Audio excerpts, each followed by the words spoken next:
আমি কলেজে উঠলাম, ফার্স্ট ইয়ারের একটা স্টুডেন্ট, আমি বুয়েটে ফার্স্ট হতে চাই, আমার কি করা হয়? মানে চেক করতে চাইতেছিলাম যে আসলে কি হয়েছে কিনা। অপর ভাইয়া পোস্ট দিছেন, তারপর আমি ভাবছি তাহলে হয়তো আসলেই হবে। আমার মনে হয় আমার 40টাই হয়েছে।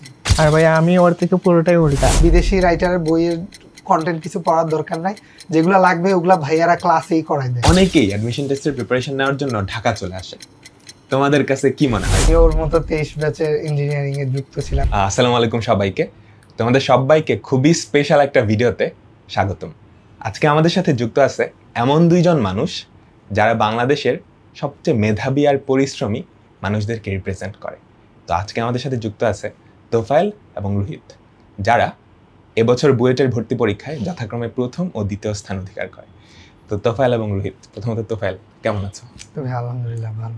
জি ভাই, আলহামদুলিল্লাহ ভালো আছি। আচ্ছা, অ্যাডমিশন টেস্টের রেজাল্ট দেওয়ার পরের যে ফেজটা, এই মোমেন্টটা না সবচেয়ে শান্তির মোমেন্ট। ওই ফেজটা, ওই যে ভ্যাকেশনটা থাকে, মানে সারা জীবনে এত শান্তির ভ্যাকেশন বা ছুটি কিন্তু আর পাওয়া যায় না। তো এই ছুটিটা কেমন কাটতেছে আর তোমাদের অনুভূতিটা কেমন? অনুভূতিটা আসলে মানে ভাষায় বলে প্রকাশ করা যাবে না। আমি মানে কখনোই এত বেশি এক্সপেকটেশন রাখি নাই, এখন মানে এক্সপেকটেশনের চেয়েও বেশি ফলাফল পেয়ে গেছি আলহামদুলিল্লাহ। এটা যতটুকু সম্ভব উপভোগ করতেছি এখন। রোহিত? জি ভাই, আমিও এত এক্সপেকটেশন রাখি নাই, বাট আল্লাহ যেটা দিয়েছেন আলহামদুলিল্লাহ। আর এই সময়টার কথা যদি বলি, আমি সারাদিনই চিল করে কাটাইতেছি, এখন একদমই পড়াশোনা করতেছি না ভাইয়া।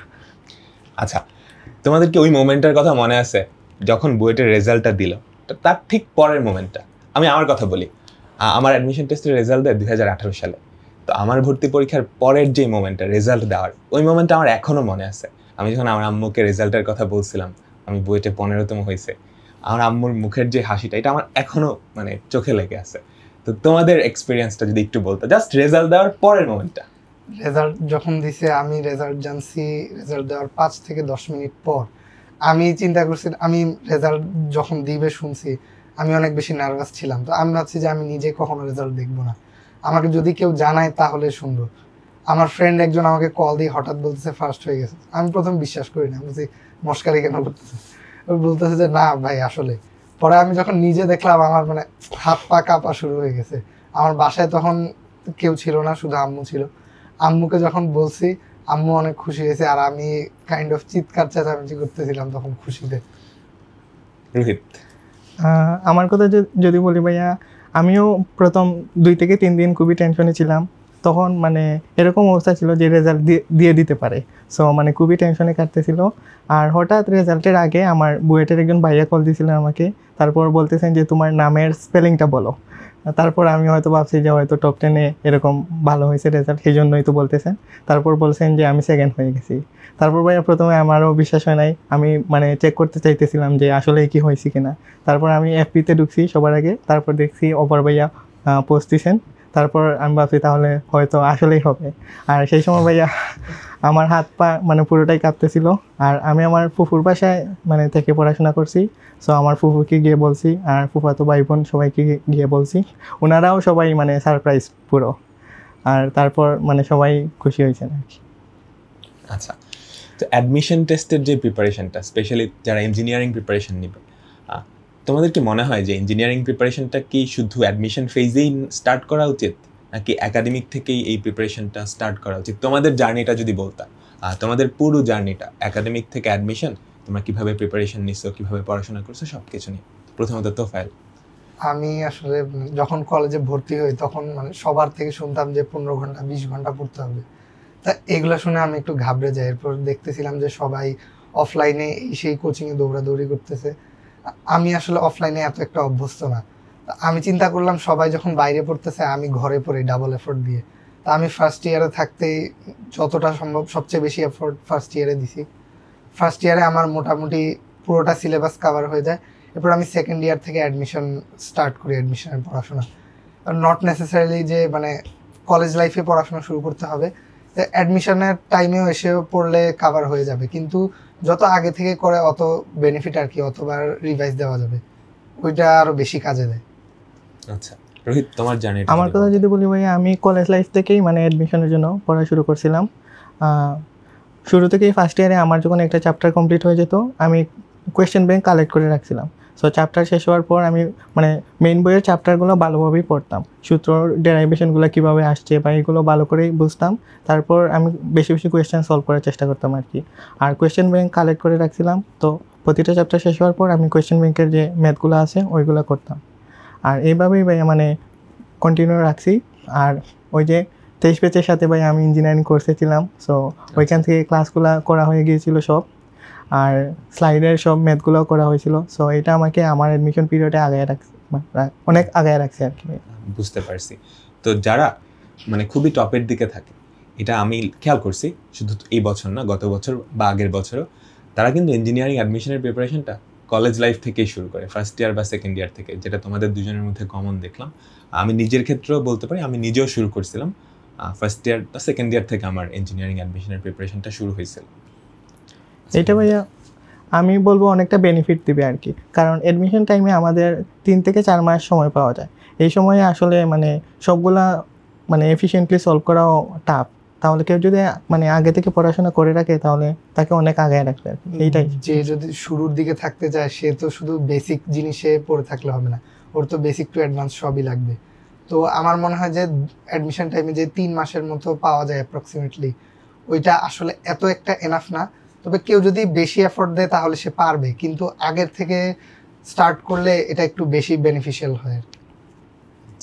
তো রোহিত, তুমি তো আমাদের বললা যে 23 ব্যাচের সাথে ইঞ্জিনিয়ারিং ব্যাচে আমাদের ক্লাসগুলো করে রাখছিলা, তো সেক্ষেত্রে তুমি কি মানে ওই কোর্সে ভর্তির আগেই তোমার সিলেবাস বা ফার্স্ট ইয়ারেই ফুল সিলেবাস কমপ্লিট হয়ে গেছিল এরকম ব্যাপারটা?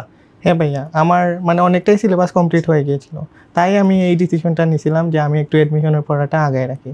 আর কারো যদি এইচএসসি এর সিলেবাসও কমপ্লিট না হয়, সবগুলো চ্যাপ্টার কমপ্লিট না করা থাকে, তাহলে সে যদি এটা করতে চায় তাহলে আমার মানে তার লাভের থেকে ক্ষতিই বেশি হবে আমার কাছে মনে হয়। না, এটা আমি স্টুডেন্টদের উদ্দেশ্যেও বলবো যে এইখানে আসলে তোমাদের রোহিত ভাইয়া যেটা বললো যে ও হচ্ছে এইচএসসি 24 ব্যাচের স্টুডেন্ট, বাট সে এইচএসসি 23 ব্যাচের আমাদের যে ইঞ্জিনিয়ারিং কোর্সটা ছিল সেখানেই কিন্তু সে অ্যাডমিট থেকে সবগুলো ক্লাস কমপ্লিট করে রাখছিল। তো তোমরা যারা ধরো এখন একাডেমিকে আসছো, তোমাদের আবার আমি এই জিনিসটা সাজেস্ট করবো না যে একাডেমিক প্রিপারেশন আগেই কমপ্লিট না করে তুমি ইঞ্জিনিয়ারিংয়ে যুক্ত হয়ে যাও, এটা কখনোই সাজেস্টেড না। তোমার যদি এরকম হয় যে তুমি ফার্স্ট ইয়ারে একটু ভালো মতো প্রিপারেশন নিছো এবং ফার্স্ট ইয়ারেই তোমার মোটামুটি এইচএসসি সিলেবাসটা ভালো মতো হয়ে গেছে কমপ্লিট, যেরকম তোফায়েল বা রোহিত যেরকম ভাবে আগে থেকেই শুরু করছিল, তো সেই রকম হইলে তোমরা শুরু করতে পারো। বাট ফার্স্টে একাডেমিক সিলেবাসটা কমপ্লিট না হইলে কিন্তু আমি কখনোই তোমাকে রোহিত যেটা করছে সেটা তোমাকে সাজেস্ট করব না। তো সেটা যদি তুমি রোহিতের মতো আগে থেকেই ভালো মতো পড়াশোনা করে একাডেমিকটা কমপ্লিট করে ফেলতে পারো, তাইলে অবশ্যই তোমার জন্য সাজেস্ট করবো যে তুমি সেই ক্ষেত্রে তোমার যদি টার্গেট থেকে টপ করা, তাহলে অবশ্যই তুমি ডেফিনেটলি যত আগে থেকে শুরু করা যায় এবং যতটা আগে থাকা যায় ততই ভালো। তো তোফায়েল, তোমার ক্ষেত্রে ব্যাপারটা কেমন ছিল? আমি ওর মতো 23 ব্যাচের ইঞ্জিনিয়ারিং এ যুক্ত ছিলাম, কিন্তু মানে আমি নিজের নামটা ইউজ করি না আর কি, একটু ফেক নেম একটা দিয়েছিলাম আমিও। কিন্তু ওর মতো আমার এত একটা সিলেবাস তখন শেষ হয়নি যখন 23 ব্যাচেরটা স্টার্ট হয়। আমি চিন্তা করছিলাম যেগুলাতে আমার গ্যাপ ছিল আমি ওগুলো 23 ব্যাচের ইঞ্জিনিয়ারিং থেকে ফিল আপ করবো। তখন অপূর্ব ভাইয়া মোস্টলি ফিজিক্সের সবগুলো ক্লাস নিয়েছিলেন, আমি ওনার ক্লাসগুলাই সবচেয়ে বেশি করছি। আমি 23 ব্যাচের ইঞ্জিনিয়ারিং থেকে মোটামুটি যেগুলা গ্যাপ ছিল আমার একাডেমিক লাইফে ওগুলা ফিল আপ করছি, প্লাস ওখানে প্র্যাকটিস শিট, এরপর স্লাইড যেগুলো ছিল ওইগুলোও বারবার প্র্যাকটিস করছি। আর এক্সামগুলোও আমি দিতাম, কিন্তু তখন র্যাঙ্ক এত একটা ভালো আসতো না, কারণ আমার সিলেবাস এত ভালোভাবে শেষ ছিল না। ওইখান থেকে আস্তে আস্তে প্রিপারেশনটা নেওয়া শুরু করি, অ্যাডভান্স প্রবলেম ওইখান থেকে ফার্স্ট সলভ করা শুরু করি। এর আগে এত একটা অ্যাডভান্স প্রবলেম সলভ করা শুরু করি নাই আমি। আচ্ছা, ঠিক আছে। তো তোমরা দুজনেই তো আসলে এক ইয়ার আগে থেকে ইঞ্জিনিয়ারিং প্রিপারেশন শুরু করা স্টুডেন্ট, তো ওইভাবেই আসলে প্রিপারেশন নিছো এবং তার ফলাফল আমরা আজকে দেখতেই পাচ্ছি। তোমরা আসলে হাজার হাজার শিক্ষার্থীর যে ড্রিম পজিশন সেটা অ্যাচিভ করে আজকে অলরেডি মানে এমন একটা পজিশনে আছো।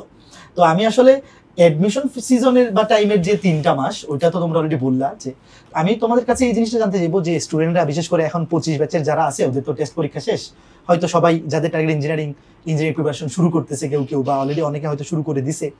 তো ওদের উদ্দেশ্যে, ওরা তো এখন চাইলেও আর 24 ব্যাচের সাথে পড়ার সুযোগটা নাই, তো ওরা কি এরকম ভাবতে পারে কিনা যে আমি তাইলে 1 বছর আগে শুরু করি নাই, আমি কি বইটা ফার্স্ট সেকেন্ড থার্ড বা টপ 10-এ থাকতে পারবো কিনা?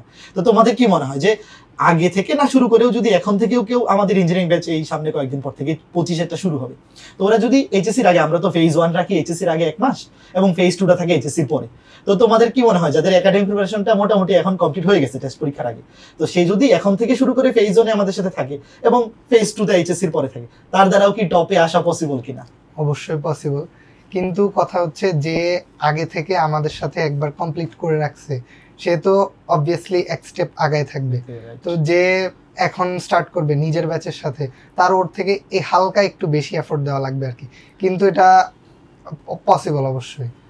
না, স্টুডেন্ট যারা 25 ব্যাচের দেখতেছো, আসলে আমি কখনোই মানে আমি কিন্তু আমাদের ব্যাচে কখনো সাজেস্ট করি না যে তুমি আগে এক ব্যাচ আগে ইঞ্জিনিয়ারিং প্রিপারেশন নিয়ে ফেলো, বাট জিনিসটা হচ্ছে কি ওদের পয়েন্ট অফ ভিউটা আমি তোমাকে আরেকবার ক্লিয়ার করে দিচ্ছি যে তোমার যদি এরকম হয় যে তুমি অ্যাডভান্স প্রিপারেশন নিয়ে ফার্স্ট ইয়ারেই তোমার প্রিপারেশন কমপ্লিট করে ফেলছো, তাহলে কেন তুমি আগে এগিয়ে থাকবে না 1 বছর আগে? কারণ এটা তো প্রতিযোগিতার পরীক্ষা, তুমি যত আগে শুরু করবা, তুমি যদি 10 মিটার আগে থেকে দৌড় শুরু করো, তোমার ফার্স্ট ওভার দৌড়ে তুমি আগে থাকবে অবশ্যই।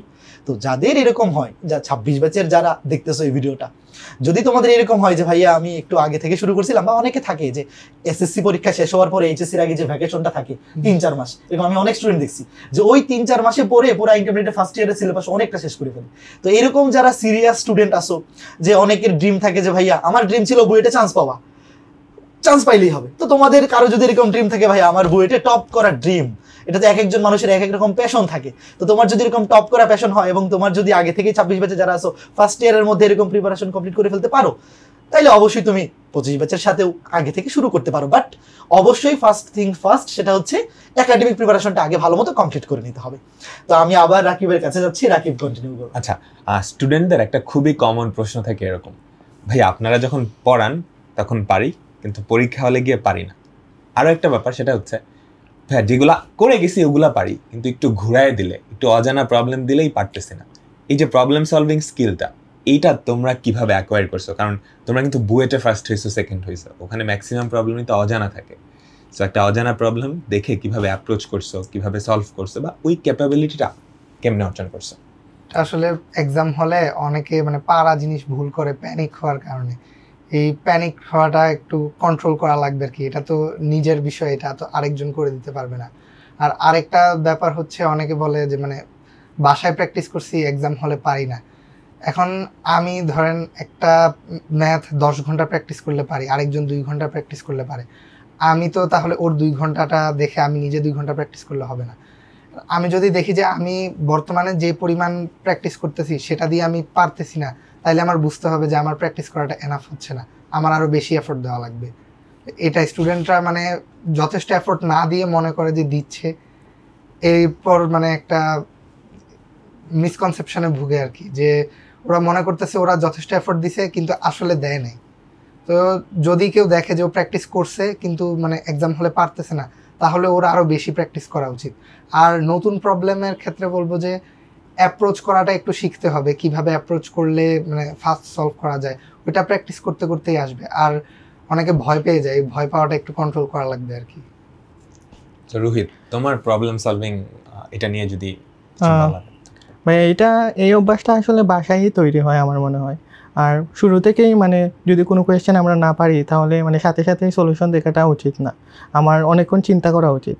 এমন হয়েছে ভাইয়া কেতাবুদ্দিন স্যারের বই সলভ করতে গিয়ে আমি একটা মানে কোয়েশ্চেন নিয়ে প্রায় 45 মিনিটও লাগাই ফেলছি, বাট আমি সলিউশন দেখি নাই, তারপর হয়তো সলিউশন দেখছি। মানে এটা আসলে মানে নিজ থেকেই যখন চেষ্টা করব তখনই আসলে প্রবলেম সলভিং স্কিলটা মানে অ্যাকোয়ার হবে। আর যদি ভাইয়া পরীক্ষার হলে মানে প্রেশারের কথা বলি, তাহলে আমি বলবো এক্সপেকটেশনটা কম রাখা। আমি ভাইয়া এক্সাম হলে ঢুকছিলাম এই এক্সপেকটেশন নিয়ে যে আমি 30টা আনসার করব। তখন ভাইয়া মানে এক্সামের শুরু থেকেই মানে আমার মাইন্ডটা একদম রিল্যাক্স ছিল, যে আমি মানে নিজেকেই বলতেছিলাম যে আমি তো 30টা আনসার করব, তাহলে আমার তো আর এত মানে টেনশন নিয়ে লাভ নাই। তখন ভাইয়া আমি দেখছি যে যখন আমার সবগুলো সলভ হয়ে গিয়েছিল, তখন আমি ভাবছি যে তাহলে অন্যগুলোও দেখি পারি কিনা। এইটা ভাইয়া মানে আর বাসায় যত বেশি প্র্যাকটিস করা যাবে ততই মানে এক্সাম হলে বেশি পারফর্ম করা যাবে। আর আরেকটা বিষয় হচ্ছে বেশি বেশি এক্সাম দিতে হবে। মানে এক্সাম দিলে এক্সাম হল প্রেশার, তারপর মানে টাইম ম্যানেজমেন্ট, এগুলো সবই স্কিল মানে অ্যাকোয়ার হয়ে যায়। সো মানে অফলাইনে যত বেশি এক্সাম দেওয়া যাবে আমার মনে হয় মেইন এক্সামে তত ভালো পারফর্ম করা যাবে। আচ্ছা, তাহলে নিজের যে প্র্যাকটিস করা বা নিজে চেষ্টা করা, এই ব্যাপারটা সবচাইতে ইম্পর্ট্যান্ট। তো তোমরা যদি এরকম করো যে সারা বছর শুধু টিচারের অঙ্ক করা দেখছো কিংবা সলিউশন না পারলেই গাইড দেখে ফেলতেছো, তাইলে কিন্তু এই প্রবলেম সলভিং স্কিলটা হবে না। ব্যাপারটা এরকম হচ্ছে, ধরো তুমি সারা জীবন অন্য একজনকে সাইকেল চালানো দেখছো, যেটা তোমরা এখন করতেছো, ধরো টিচারকে অঙ্ক করা দেখতেছো বা গাইড দেখে অঙ্ক সলিউশন দেখে ফেলতেছো, কিন্তু নিজে কখনো সাইকেল চড়ো নাই। তখন প্রথমবার তোমাকে যখন সাইকেল চড়তে দেওয়া হবে, মানে পসিবিলিটি অনেক বেশি যে তুমি পারবা না। তো প্রবলেম সলভিংয়ের ব্যাপারটাও এরকম, নিজে একটু প্র্যাকটিস করা লাগবে, নিজে টাইম দেওয়া লাগবে, যেটা ওরা দুইজন বললো। তো দাদা, তো বুয়েট ভর্তি পরীক্ষা আমি একটু একাডেমিক প্রশ্নই করি, কারণ স্টুডেন্টরা তোমাদেরকে দেখতেছে 25 ব্যাচ এবং 26 ব্যাচের দ্বারা দেখতেছে, ওদের আসলে হাজার হাজার শিক্ষার্থীর ড্রিম পজিশনে তোমরা আসো। তো তোমাদের থেকে যদি ওরা গাইডলাইনটা পায়, যারা বুয়েটে এরকম একটা রেজাল্ট করতে চায়, বিশেষ করে ফিজিক্স, কেমিস্ট্রি, ম্যাথ, 3টা সাবজেক্ট যেহেতু প্রশ্ন হয়, তো শুরু থেকে তোমরা কিভাবে ফলো করছো, কিভাবে তোমাদের স্ট্র্যাটেজিটা কি ছিল, যদি স্টুডেন্টদের উদ্দেশ্যে তোমরা শেয়ার করো। ফিজিক্স, কেমিস্ট্রি, ম্যাথ 3টাই যদি একটু শুরু থেকে বলো, যে তোফায়েল কোন কোন বই বা কিভাবে তুমি অ্যাপ্রোচ করছি না, ওদের উদ্দেশ্যে জাস্ট গাইডলাইন মূলক কথাবার্তা, যে ওরা কিভাবে অ্যাপ্রোচটা করবে শুরু থেকে। অনেকেই একটা প্রশ্ন থাকে যে দাদা আমার টার্গেট বুয়েটে ভালো রেজাল্ট করা, ধরো যে একদম ভালো র্যাঙ্ক বা এরকম ভালো র্যাঙ্ক করা, যে ট্রিপল পাইতে চাই, সিএসসি পাইতে চাই। তো এখন আমি কতটুকু পড়লে বুঝতে পারবো যে আমার এতটুকু এনাফ, যে এই জিনিসটা তুমি যদি ওদের উদ্দেশ্যে বলো। অনেকে থাকে যে অন্যদের কথা শুনে 4-5টা বই কিনে ফেলে, 4-5 রাইটারের বই। আসলে এটা করা উচিত না, কারণ আমার মনে হয় সব বইতে মোটামুটি কন্টেন্ট সেম, তো আমি কেন শুধু শুধু আরেকটা বই সলভ করব? একটা বই আমার মনে হয় স্টিক করে থাকাটা বেটার। ম্যাথের ক্ষেত্রে আমি বলবো একটা বই এনাফ, এটাই বারবার সলভ করলে বেটার হয় আর কি, কারণ ম্যাথগুলো বেশি মাথায় থাকে অন্যান্য আরও বই করার চেয়ে। আর আমি আগাইছিলাম প্রিপারেশন এভাবে যে আমি কোয়েশ্চেন অ্যানালাইসিস করে দেখছি যে ম্যাথের কোয়েশ্চেনটা একটু ঘুরানোর টেন্ডেন্সিটা বেশি থাকে, এরপর ফিজিক্স, এরপর কেমিস্ট্রি। আমি ম্যাথের সময়টা তুলনামূলক বেশি দিছি, সবচেয়ে বেশি প্র্যাকটিস করছি ম্যাথ, এরপর ফিজিক্স, এরপর কেমিস্ট্রি। কারণ কেমিস্ট্রির ক্ষেত্রে তো থিওরি রিলেটেড পার্টগুলো একটু বেশি, আর কেমিস্ট্রির ম্যাথমেটিক্যাল জিনিস যেগুলো থাকে এগুলা এত একটা কঠিন দেয় না সচরাচর, ওগুলা সচরাচর সবাই পারে। তা আমি থিওরি পার্টে একটু বেশি ফোকাস দিছিলাম, যেমন পর্যায়বৃত্ত ধর্মের এগুলা, এরপর অর্গানিক কেমিস্ট্রি এগুলা। আমি প্রিপারেশনটা এইভাবে আগাইছি যে প্রথমে বেশি প্রায়োরিটি দিছি ম্যাথ, এরপর ফিজিক্স, এরপর কেমিস্ট্রি। রোহিত? আর আমি বলবো ভাইয়া প্রথমে মেইন টেক্সট বুকটা ভালো করে মানে বুঝে বুঝে পড়া। আমি দেখছি ভাইয়া অনেক ক্ষেত্রে অনেকেই আছে প্রথম থেকেই অ্যাডভান্স প্রবলেমগুলো সলভ করার চেষ্টা করে। এইটা ভাইয়া করা উচিত না আসলে, কারণ এটা ওরা আসলে করতেই পারবে না যদি বেসিক ভালো না থাকে। তাই প্রথমে মেইন টেক্সট বুক ভালো করে বুঝে বুঝে পড়া, তাহলে ভাইয়া ওর বেসিকটা স্ট্রং হবে। তারপর আমি বলবো ইজি প্রবলেম থেকে স্টার্ট করা। প্রথমে বইয়ের কোয়েশ্চেনগুলো সলভ করতে হবে, তারপর ধরেন কারো যদি ইঞ্জিনিয়ারিং প্রিপারেশন থাকে তাহলে সে ইঞ্জিনিয়ারিং কোয়েশ্চেন ব্যাংকের সবগুলো ম্যাথ করতে পারে। এইটা ভাইয়া মিনিমাম 2 থেকে 3 বার করতে হবে কোয়েশ্চেন ব্যাংকেরগুলো, কারণ একবার করলে হয়তো তুমি ভুলে যাবা, আর এক্সাম হলে অত ফাস্ট করা যাবে না আসলে। সো 2 থেকে 3 বার করা লাগবে। আর তারপর যদি কেউ সবগুলা ম্যাথগুলো করা হয়ে যায়, তাহলে কেউ যদি অ্যাডভান্স আরও প্রিপারেশন নিতে চায় তাহলে সে অ্যাডভান্স বইগুলো কালেক্ট করতে পারে। যেমন সবাই তো আইআইটির প্রবলেম সলভ করে, সো এটা করতে পারে। বাট আগে তার ইজি প্রবলেমগুলো অবশ্যই করা থাকতে হবে। ঠিক আছে, তুমি আইআইটি কোশ্চেন ব্যাংকের কথা বললে, তো আমি একটু স্টুডেন্টদেরকে প্রোফাইল কিছু বলবো কি? এই কথাটা নিয়ে একটু বলবো আর কি। অনেকে আমাকে রেজাল্টের পর অ্যাটলিস্ট কয়েকশো মেসেজ পাইছি যে ভাইয়া আইআইটি আপনি করছেন কিনা, আপনার করা উচিত কিনা। আমি ওই জন্য বলবো যে বিদেশি রাইটারের কোনো বই করার একদমই দরকার নেই, কারণ যদি ওরা কোয়েশ্চেন অ্যানালাইসিস করে তাহলে অনেক কিছু মিল পাবে, যে বুয়েটে আসছে সেম কোয়েশ্চেন জেইর অনেক আগের বছর হয়তো কোনো পেপারে আসছে। এই জন্য অনেকে কি করে যে মোটা কোয়েশ্চেন ব্যাংক একটা আছে জেইর, এটা নিয়ে বসে যায়, কিন্তু এটা করলে তো আসলে হবে না। ওদের সিলেবাস আর আমাদের সিলেবাস অনেক ডিফারেন্ট আছে। তো ওরা যদি মোটা কোয়েশ্চেন ব্যাংকটা ধরে বসে থাকে তাইলে ওদের আরও লাভের চেয়ে ক্ষতিটা বেশি হবে। আমি বলবো যে বিদেশি রাইটারের বইয়ের কন্টেন্ট কিছু পড়ার দরকার নাই, যেগুলো লাগবে ওগুলা ভাইয়ারা ক্লাসেই করাই দেয়, আর নিজের থেকে এক্সট্রা কিছু করার দরকার নেই। তো ঠিক আছে, তোমাদের তোফায়েল ভাই খুব সুন্দর করেই বুঝাই বললেন। বাট আসলে যদি এরকম কেউ থাকো যে ধরো তোমার একাডেমিক বই পড়া শেষ, আমাদের অ্যাডমিশনের যে আমরা কন্টেন্টগুলো পড়াই এগুলোও শেষ, তারপরে তুমি মেন্টাল স্যাটিসফ্যাকশনের জন্য প্রবলেম সলভিং স্কিল একটু বাড়াই, সেক্ষেত্রে রিলেটেড কিছু যদি করতে চাও ঠিক আছে, সেটা হচ্ছে ধরো যে একেবারে তুমি সব কিছু ঠিক রেখে যদি পরে এক্সট্রা করতে চাও ওকে, বাট ধরো তোমার একাডেমিক প্রিপারেশন তুমি একটা বই ভালো মতো কমপ্লিট করো নাই, একাডেমিক বই আমাদের ইঞ্জিনিয়ারিং কন্টেন্ট যেগুলো আছে এগুলাই কমপ্লিট করো নাই, সেক্ষেত্রে তুমি শুধু শুধু যদি আইআইটি কোয়েশ্চেন ব্যাংক থেকে সলভ করতে চাও তাহলে কিন্তু তোমার জন্য হিতে বিপরীত হবে। বাট যদি শুরুতে যা বললাম ওগুলো ঠিক থাকে, জাস্ট তোমার প্রবলেম সলভিং স্কিল যত বাড়াইতে পারবা তত ভালো। সেক্ষেত্রে যদি করতে চাও তাহলে তো করতে পারো, সেক্ষেত্রে তো আসলে দোষের কিছু না, তুমি যত বেশি প্র্যাকটিস করো তত ভালো। বাট এই জিনিসটা মাথায় রাখবা, তোমাদের তোফায়েল ভাই যেটা বললো যে আগে কিন্তু ফার্স্ট প্রায়োরিটি কোনটা ওইটা আগে বুঝতে হবে। তো তোফায়েল আমি তোমাকে একটা সম্পূরক প্রশ্ন করবো, যে যাদের টার্গেট ইঞ্জিনিয়ারিং শুরু থেকেই ওরা চিন্তা করে যে আমি বুয়েটে চান্স পেতে চাই, তো শুরুর যে ফেজটা ওরা কিন্তু অনেকেই এই জিনিসটাতে ভোগে যে আসলে আমি শুরুটা আমার কোন ফ্লোতে হওয়া উচিত, আমার টার্গেট যদি ইঞ্জিনিয়ারিং হয় হায়ার ম্যাথ ফিজিক্স কেমিস্ট্রি পড়ার ফ্লোটা কেমন হওয়া উচিত, সেক্ষেত্রে আমাদের একাডেমিক ব্যাচগুলো ওর জন্য কতটুকু হেল্পফুল হতে পারে। যেহেতু আমরা ম্যাক্সিমাম যারা আমাদের একাডেমিক সাইকেলগুলো আছে ফিজিক্স কেমিস্ট্রি ম্যাথ আমরা কিন্তু একদম ইঞ্জিনিয়ারিং ডেডিকেটেড করেই পড়াই। একাডেমিক প্রিপারেশনের পাশাপাশি তুমি যেহেতু ছিলা তুমি তো এটার সাথে রিলেট করতে পারবা যে একাডেমিক সাইকেলে আমরা একটা অধ্যায়ে একাডেমিকের জন্য যতটুকু দরকার তার পাশাপাশি ইঞ্জিনিয়ারিং এর জন্য সে যাতে রেডি টু গো, যে এতটুকু দিয়েই যাতে ইঞ্জিনিয়ারিং ক্র্যাক করে ফেলা যায় এরকম একটা কন্টেন্ট থাকে এবং প্র্যাকটিস শিট এবং মেগা এক্সাম। তো তাদের জন্য একদম একাডেমিক থেকে কানেক্টেড থাকলে সে কতটুকু হেল্পফুল হবে তোমার মনে হয়? সে আসলে অনেক বেশি হেল্পফুল হবে। আমি ম্যাথ সাইকেলগুলোতে বিশেষ করে ছিলাম, তো ওইখান থেকে আমি অনেক বেনিফিট পাইছি। আমি ফার্স্ট অফ অল ক্লাস করতাম, এরপর মেইন বুকের প্রবলেমগুলো করতাম, এরপর প্র্যাকটিস শিট যদি প্রোভাইড করা হয় ওই চ্যাপ্টারের অ্যাট দ্যাট মোমেন্ট তখন ওইটা করতাম। এরপর আমি মানে টেস্ট পেপারের আগে আমি কোয়েশ্চেন ব্যাংকে যাইতাম। এরপর টেস্ট পেপার আমি সচরাচর সলভ করি না, টেস্ট পেপার আমি সলভ করছিলাম এইচএসসির 2-3 মাস আগে থেকে। এর আগে আমি প্রিপারেশনটা মোটামুটি ইঞ্জিনিয়ারিং টাইপসেরই রাখছিলাম। তো ক্লাসগুলো আমার থেকে অনেক বেশি হেল্পফুল মনে হয়েছে, কারণ সবগুলো একটু ক্রোনোলজিক্যাল অর্ডারে আছে। তো মানে স্টুডেন্টের এত বেশি ভোগান্তি হবে না যে কোনটার পর কোনটা কী করতে হবে, এটাই বলার। তো ঠিক আছে স্টুডেন্ট যারা দেখতেছো, আমি আশা করি যে তোমরা বুঝতে পারতেছো যে ইঞ্জিনিয়ারিং যদি তোমার শুরু থেকে টার্গেট থাকে, বিশেষ করে 26 ব্যাচ এখন যারা আসো, তো শুরু থেকেই যদি আমাদের সাথে একাডেমিক সাইকেলগুলো থেকে তোমরা এভাবে প্রিপারেশন নাও তাহলে কিন্তু তোমার অ্যাডমিশন জার্নিটা অনেক স্মুথ এবং ইজি হয়ে যাবে।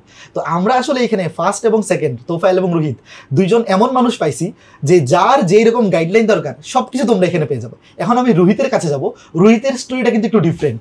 রোহিত, আমি তোমার কাছে আসতেছি যে তোমার কথা, রোহিতের কথা কিন্তু আমি একটু আগেই শুনে ফেলছি, তো একদম শুরু থেকে আবার তোমাদের উদ্দেশ্যে শুনবো যে রোহিতের মানে যেইভাবে একাডেমিক সে প্রিপারেশনটা নিছে একদম টোটাল ভিন্ন জনরার একটা প্রিপারেশন। তো ওইরকমও যদি কারো ইচ্ছা থাকে যে ওইভাবে তুমি একদম বাসায় বসে প্রিপারেশন নিতে চাও, সেটারও গাইডলাইন কেমন হওয়া উচিত? রোহিত, তুমি একাডেমিক জার্নিটা ইঞ্জিনিয়ারিং যখন থেকে তোমার টার্গেট যে আমি ইঞ্জিনিয়ারিং প্রিপারেশন নিবো বা বুয়েটে পড়বো, তখন থেকে তুমি কিভাবে নিজে নিজে যে প্রিপারেশন নেওয়ার স্টোরিটা তোমার সেটা স্টুডেন্টদের উদ্দেশ্যে বলো।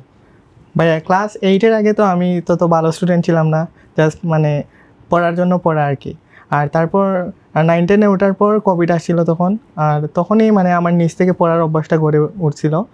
তখন তো স্কুলে যাওয়া হতো না, আর বাসায় বসে থাকতাম সারাদিন। তো আমি ভাবতাম টাইমটা ইউটিলাইজ করি, একটু পড়াশোনা করি। সো তখন ফিজিক্স বইটা যখন আমি পাইছিলাম তখন পড়া স্টার্ট করছিলাম। তখন আমি ভাবতাম যে এই বইয়ে যা লেখা আছে এইগুলো সবই লজিক্যাল। মানে এর আগে তো ভাইয়া ওই যে বাংলাদেশের বিশ্ব পরিচয় এগুলো পড়া হইতো, সো ওইগুলো ভালো লাগতো না আর কি। তো ফিজিক্স বইটার মাধ্যমেই মানে আমার পড়াশোনার প্রতি ভালো লাগাটা শুরু হয়। আর তারপর ভাই আমি সবসময় নিজে নিজে পড়ার চেষ্টা করতাম।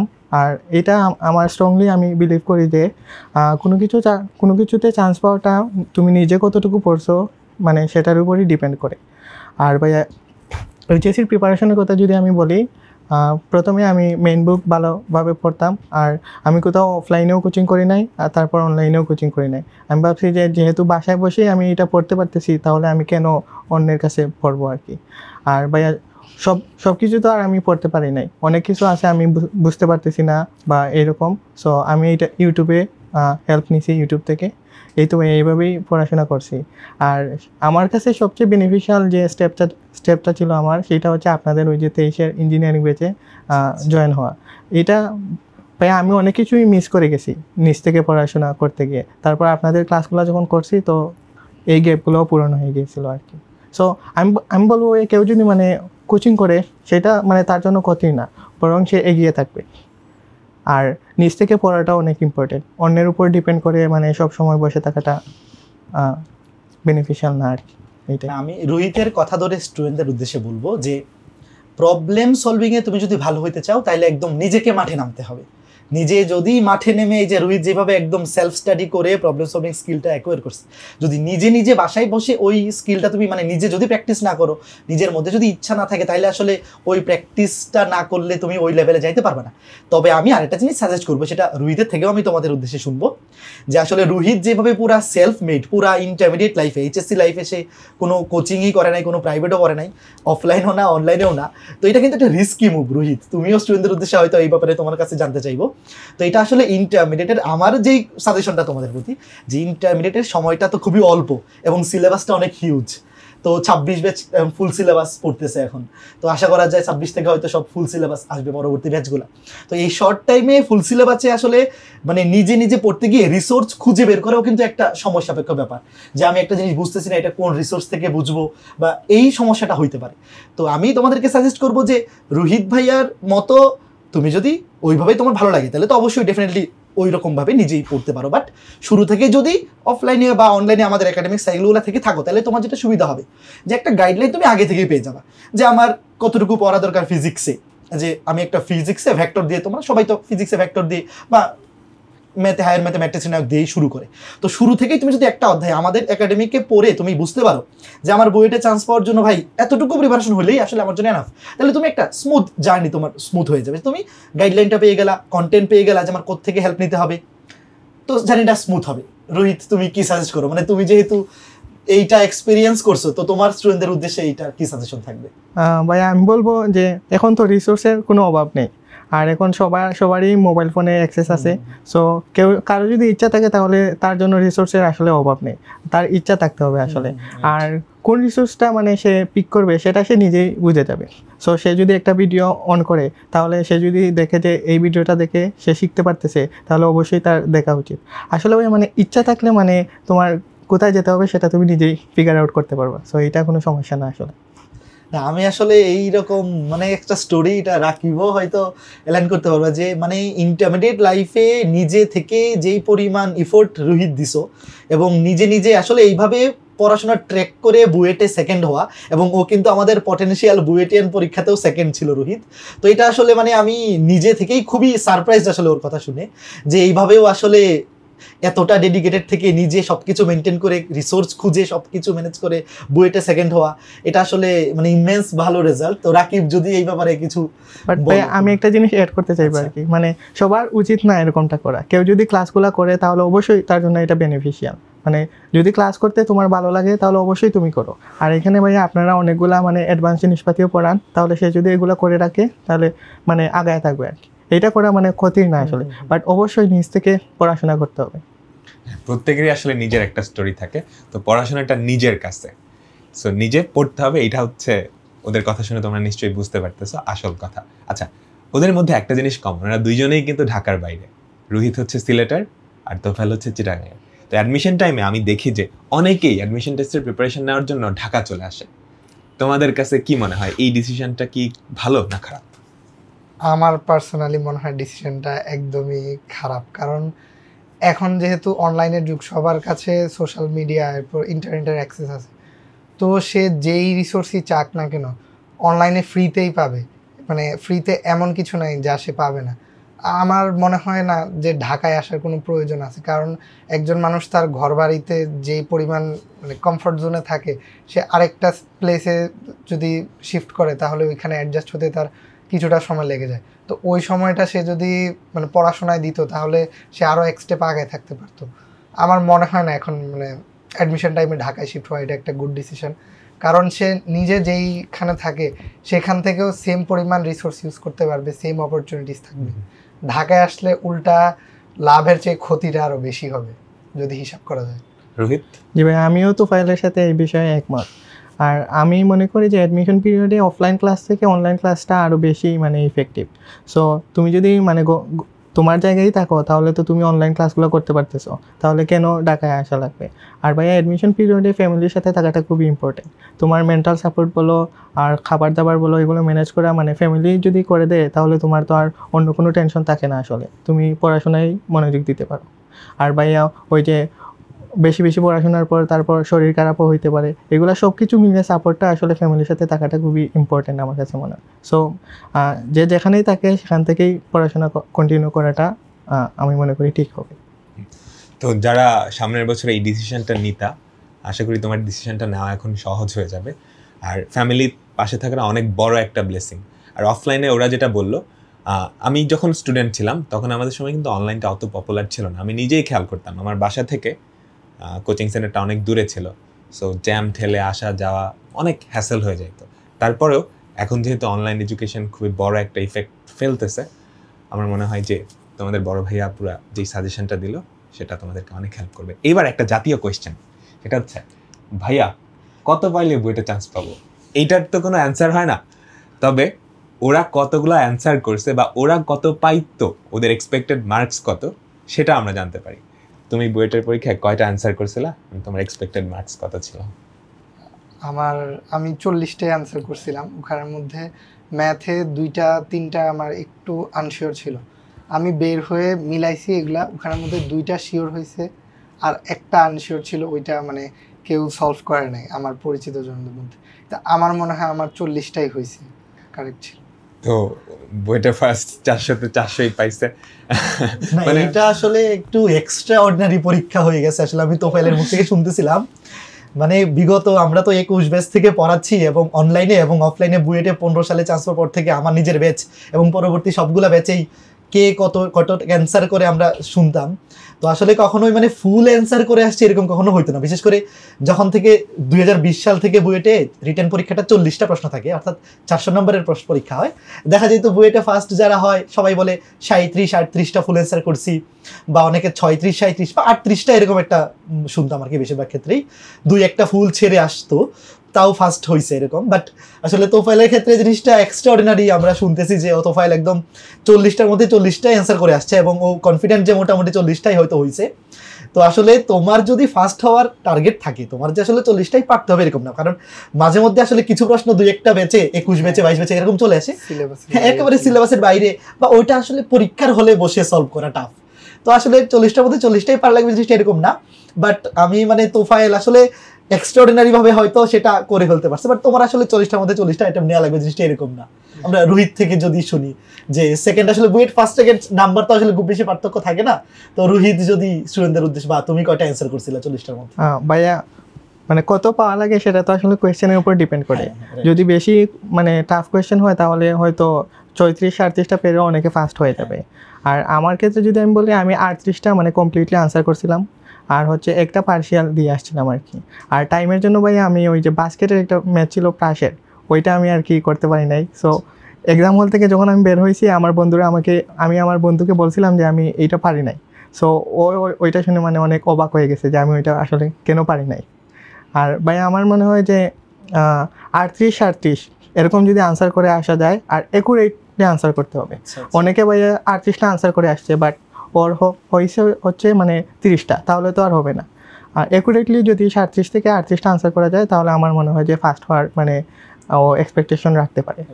না, অ্যাকুরেসিটা খুবই গুরুত্বপূর্ণ। তুমি ধরো এরকমও হয় কিন্তু যে তুমি 30টা বইতে কারেক্টলি অ্যান্সার করলা, দেখা যাবে তোমার পজিশন 200-র মধ্যে চলে আসছে।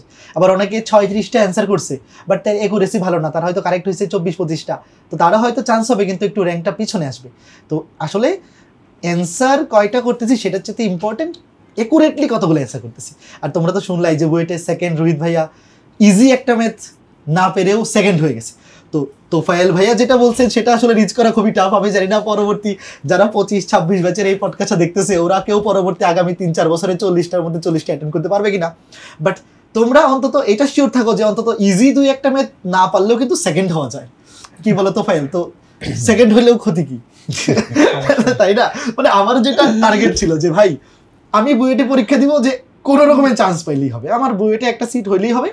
তো এরকম আসলে এখানে আসলে তোমরা এক্সপেকটেশনের যাদের টার্গেট বুয়েটে টপ 10-এ থাকা তোমরা ওদেরকে ফলো করো, বাট যাদের টার্গেট ভাই বুয়েটে চান্স পাওয়া, তুমি খালি একুরেটলি, আমি তো ধরো বিগত কয়েক বছরের যদি কাটমার্ক কেমন থাকে 400-তে 240-250, তো এরকম হয়, তুমি যদি অন্তত 27-28টা কারেক্টলি অ্যান্সার করে ফেলতে পারো, তাহলে তোমার পজিশন মানে চান্স হয়ে যাচ্ছে মোটামুটি শিওর। তো তুমি এইভাবে টার্গেট করে প্রিপারেশন নেও। হ্যাঁ, তুমি টার্গেট তো অবশ্যই বেস্ট হওয়ার জন্যই রাখবা। তুমি যদি 40টার জন্য মধ্যে 40টা অ্যান্সার করার জন্য প্রিপারেশন নিতে পারো, নিজেকে ওইভাবে একাডেমিক থেকে প্রিপেয়ার করতে পারো, বেশি বেশি এক্সাম দিয়ে বেশি বেশি প্র্যাকটিস মানে প্রবলেম সলভ করে যদি ওইটা অ্যাকোয়ার করতে পারো তাহলে তো খুবই ভালো। বাট তুমি এটার মধ্যে মাথায় রাখবা যে আমি 40টার মধ্যে 28টা কারেক্টলি একুরেট করে অ্যান্সার করতে পারতেছি, মানে আমার চান্স হয়ে গেছে, বা চান্স পাওয়ার জন্য আমি পারফেক্ট ওয়েতে আসি। এখন যতটা আপডেট করা যায় 32টা 40টার মধ্যে, তারপরে 36, যেরকম আমার এরকম হইতো যে আমাদের সময় তো 60টা প্রশ্ন থাকতো রিটেনে, এমসিকিউ প্রিলি থাকতো না, ডিরেক্ট 60টা। তো আমি নিজে নিজে বাসায় পরীক্ষা দিতাম, দেখতাম যে আমি জানা প্রশ্নে পরীক্ষা দিলেও 45, 46, 47টা বা 48টার বেশি অ্যান্সার করতে পারি না, যে 60টার মধ্যে আমার একটু স্পিড কম ছিল, যে 60টার মধ্যে আমি যদি সর্বোচ্চ অ্যাটেম্প করতে পারি তাও 48, 49টা, মানে একুরেসি ঠিক রেখে। এর বেশি অ্যান্সার করতে গেলে দেখা যাচ্ছে ক্যালকুলেশন ভুল হয়ে যাচ্ছে। তো তোমাদের থেকেও এই জিনিসটা আমি একটু শুনবো যে তোমরা নিজেরা বাসায় কি কখনো এরকম পরীক্ষা দিতা কিনা, যে 40টার মধ্যে কয়টা অ্যান্সার করতে পারি একুরেসি ঠিক রেখে? আমি রিটেনের ক্ষেত্রে আমি তেমন পরীক্ষা দিইনি, কারণ আমার রিটেনের ক্ষেত্রে মোটামুটি টাইম ম্যানেজমেন্টটা অনেক ভালো ছিল, কারণ আমি বুঝতাম যে কোনটা আমি স্কিপ করব, কোনটা আমি করব আগে। যেগুলো আমার থেকে একটু কনফিউশন মনে হতো যে 100% শিওর না, ওগুলো আমি স্কিপ করে যাইতাম না, ওগুলো আবার সেকেন্ড টাচের সময় দেখতাম। আমি মেইনলি বাসায় এক্সাম দিয়ে প্র্যাকটিস করছিলাম প্রিলিতে তো 100টা কোয়েশ্চেন থাকতো, আমি মানে অনেকগুলা টেস্ট কোয়েশ্চেন নিয়ে আসছিলাম বাসায়, এগুলো আমি বসে বসে দিতাম ডেইলি 2টা-3টা করে। আমি ট্রাই করতাম মার্কসটা 95± থাকার, তো বেশিরভাগ সময় 90-র কাছাকাছি যাইতো, 95 2-1বার গেছে, এর বেশি যায় না, বেশিরভাগ সময় 90 to 95-এর কাছাকাছি ছিল। আর প্রিলি এক্সামেও আমার মনে হয় যে 50 to 60টা আনসার করলে চান্স হয়ে যায়। আমি প্রিলিতে আনসার করছিলাম 93টা, ওখানের মধ্যে 91টা শিওর হয়েছে। আর রিটার্নের ক্ষেত্রে আমি এত একটা বাসায় ঘড়ি ধরে প্র্যাকটিস করি নাই, এমনি প্র্যাকটিস করতাম, কারণ আমি মানে বেশিরভাগ শর্টকাটে সলভ করি সব কিছু, তো আমার মানে কোয়েশ্চেন সলভ করতে এত একটা বেশি সময় লাগতো না। রোহিত, তুমি কি বাসায় এরকম কখনো ট্রাই করতে কিনা যে রিটেনে স্পিড বাড়ানোর জন্য যে কয়টা অ্যান্সার করতে পারি বা এরকম কিছু? জি ভাই, আমি আসলে শুরু থেকেই মানে বেশি প্র্যাকটিসের উপরে জোর দিয়েছি। আর আমি কি করতাম, খাতাতে মানে ভাগ করে নিতাম, মানে 3টা কোয়েশ্চেন সলভ করার জন্য ওই যে 3 আঙ্গুল থেকে 4 আঙ্গুল জায়গার জন্য আমি মানে লাইন দিয়ে মানে ভাগ করে নিতাম। আর সবসময় মানে এইভাবেই প্র্যাকটিস করছি। সো দেখা যেত মানে আমি টাইমের মধ্যে আবার জায়গার মধ্যেও মানে হয়ে গেছিলো প্র্যাকটিসটা। আর ভাইয়া লাস্টের দিকে আমি অনেকগুলো মডেল টেস্ট মানে বাসায় বসে দিয়েছিলাম। সো ওইখানেই ভালোই হইতো, ধরেন 40টার মধ্যে 37টা 38টা হয়ে যাইতো আর কি। আর কিছু কোয়েশ্চেন মানে থাকতো একটু টাফ, ওইগুলো হয়তো মিলাইতে পারতাম না, বা কোনো সময় হয়তো মিলাইতে পারতাম আর কি, এইরকম হইতো। আর ভাইয়া আরেকটা জিনিস আমি মানে আগের কোয়েশ্চেনটাতে অ্যাড করতে চাইবো, ওই যে কেউ যদি ভাইয়া এক্সাম হলে বেশি এক্সপেকটেশন নিয়ে যায়, তাহলে আমার মনে হয় তার এক্সামটা আসলে খারাপ হবে। কারণ বেশি এক্সপেকটেশন নিয়ে গেলে মাইন্ডটা রিল্যাক্স থাকবে না। সো ওর সবসময় মাথায় থাকবে যে আমাকে 40টা আনসার করতে হবে, তাড়াতাড়ি আনসার করতে হবে, এইটা ভাইয়া মানে এক্সাম হলের জন্য খুবই খারাপ। আমি ভাইয়া মানে 30টা এক্সপেকটেশন নিয়ে গিয়েছিলাম, আর তারপর আমি দেখি ইজিলি 30টা আনসার করে ফেলছি, তারপর আমি পরেরগুলো ধরছি আর কি। রাইট, এটা খুবই গুরুত্বপূর্ণ কথা। আমি স্টুডেন্টদের উদ্দেশ্যে আরেকবার ফোকাস করবো এটাতে, যে তুমি আসলে যখন প্রিপারেশন নিচ্ছ, প্রিপারেশন নেওয়ার ক্ষেত্রে তুমি সর্বোচ্চ প্রিপারেশনই নিবা অবশ্যই।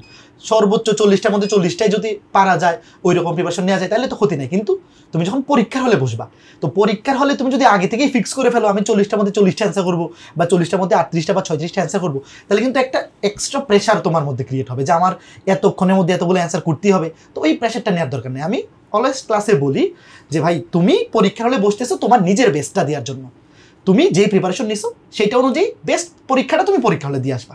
তো তোমার প্রিপারেশন অনুযায়ী যদি 40টার মধ্যে 30টা কারেক্ট করা পসিবল হয়, তুমি 30টা কারেক্ট অ্যান্সার করবা, তারপরে যতগুলো পার্সিয়াল পারা যায়। বা তোমার যদি 32টা কারেক্ট করা যায়, মানে তুমি তোমার বেস্টটা এনশিওর করবা, তারপরে দেখবা যে এই 30টা 32টা কারেক্ট যদি হয়ে যায়, তারপরে এই কনফিডেন্সে তুমি আরও 4-5টা অ্যান্সার করে টপেও চলে আসতে পারবা। তো আমি আরেকটা কোয়েশ্চেন নিব, যে এইবার তো আমাদের অ্যাচিভে আমরা 400 নম্বরের উইকলি এক্সাম নিছি, যে একদম বুয়েট স্ট্যান্ডার্ড 40টা প্রশ্ন। তো তোফাইল যেহেতু বুয়েট একদম 40টা অ্যান্সার করছো, তোমার আমাদের উইকলি এক্সামগুলো তো কি কখনো এরকম হয়েছে যে 40টার মধ্যে 40টা অ্যাটেম্প্ট করছো? সচরাচর হয় নাই, কয়েকটাতে অ্যাটেম্প্ট করছি অ্যান্ড মোটামুটি সবগুলোই হয়েছিল। তবে বেশিরভাগই আমি এই ওর মতো 36-37টা পারতাম, আর কয়েকটা একটু বেশি টাফ লাগতো, ওইগুলা স্কিপ করছি বেশিরভাগ সময়। 40টা সচরাচর পারতাম না, মানে মাঝে মধ্যে একদম। তো তুমি তো মোটামুটি ওই এক্সামগুলো দিয়ে একটা আইডিয়া পেয়ে গেছিলা যে মোটামুটি আমার বুয়েটের র্যাঙ্ক কেমন আসতে পারে। হ্যাঁ, মানে আমি একটু আশা ধরে রাখছিলাম যে আমি শুরুতে আশা করছিলাম টপ 50-র মতো। আচ্ছা আচ্ছা। রোহিত, আমাদের উইকলি এক্সাম গুলাতে কিরকম, মানে ওখান থেকে তোমার মানে এক্সপেকটেশন কেমন ছিল? হ্যাঁ ভাই, আমারও এক্সামগুলো মোটামুটি ভালোই হইতো। 34 থেকে 37টা আমি মানে অন এভারেজ আনসার করতাম। মানে সবসময় যে 40টা পারতাম এরকম কিছু না, কারণ কোয়েশ্চেন মানে সবগুলো কোয়েশ্চেন পারার মতো থাকতো না আসলে, কিছু কোয়েশ্চেন মানে ডিফিকাল্ট থাকতো।